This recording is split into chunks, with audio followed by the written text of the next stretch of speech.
Fancy some of that Swedish solidity, but haven't got the wedge for a new 9.3? Easy. You need one of these. A car with an image so immaculate it could hold confession and communion. The Saab 900, the car that nice people drive. You think I'm generalising, don't you? But it's true. 900s are driven by upright, decent, professional types who cherish them, service their Saabs on the dot, and don't drive like psychopaths, which is why they make stonking second-hand buys. Like this spotless J-Reg 900i 16 valve, just run in at 120,000 miles, it'll do the same again without even pausing for breath. Instant respectability for $3,000. For a bit of discreet mischief, go for the turbo. The 16 valve 900 often comes with air, leather and heated seats. Group 17 means high insurance, but used prices are lower than you think. This 89F cost $3,500. Dearer but much more desirable is the 900 convertible. You can have a normal 16 valve or the 175 brake turbo ragtop. Best bet is the blown 16 valve S, and batting starts at around $7,000. This is the slowest depreciating 900 of them all. Now it's solid! Solid as a rock! You get a brilliant heater, cavernous boot, crisp front-wheel drive handling, and the sort of build quality that would give a British shop steward a heart attack. Which is why the trade call the Saab 900 the Rock of Ages. Solid as a rock! This is a vehicle that we actually sold 13 years ago. It's now done 232,000 miles and has had 2 owners. We see probably 3 or 4 a year like this. The 100,000 mile plus car is very, very common. They are very well put together. Build quality is extremely high. I've never seen one with structural rust. And the components that go into the cars, the engines and the gearboxes, are quite literally bomb-proof. I've had this car for about 2 years. It's done 226,000.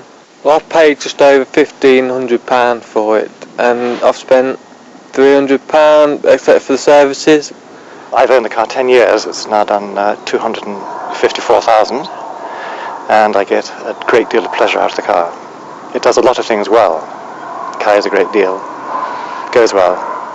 It's a car that stands out from the masses. I took the car down to Goodwood. The car had done 190,000 at the time, and spent the whole day racing around Goodwood Circuit using all the revs, and I had a great deal of fun.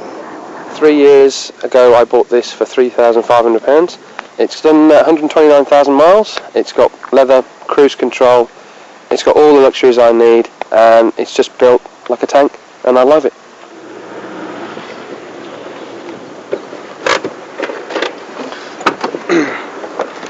"900s may be built like concrete bunkers, but after 10 trips around the world, even a Saab's entitled to a little bit of wear and tear." Gearboxes can give up the unequal struggle at around 200,000. Listen for a whining noise like dying dogs in 3rd and 5th. And if your handbrake reaches to the roof, it could mean neglected rear brakes, and you could be letting yourself in for a couple of new calipers. Power steering is standard on all 900s, but the rack goes out to lunch every 100,000 or so. And engines will need a timing chain every 70,000. Listen for the telltale death rattle from the top end. And if you fancy a turbo, and why not, here's a nice A-Reg for just 1,500 quid, you need to try the Wilson Wallop test.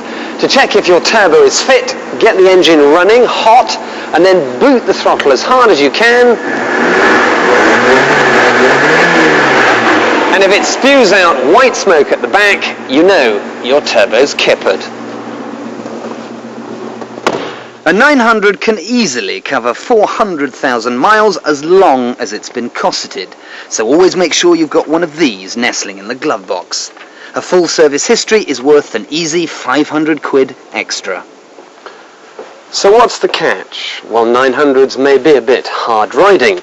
The rear legroom may not be terribly generous, but the most serious black mark against the car is pricey main agent servicing, which is why you need to come to an independent like this.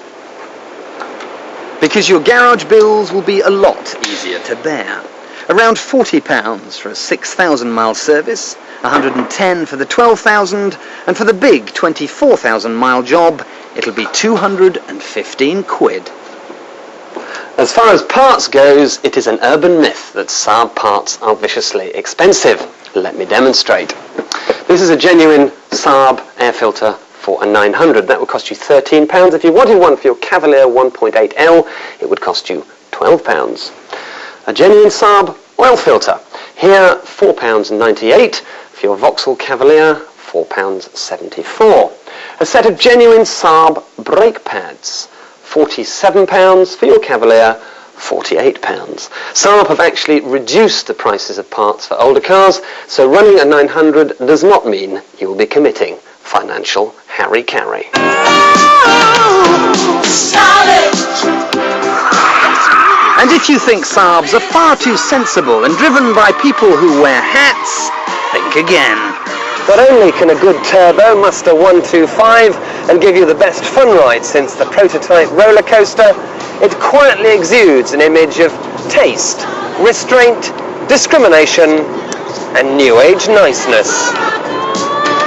The Saab 900, built like a Merc, safe as a Volvo, and so much cooler than a BMW.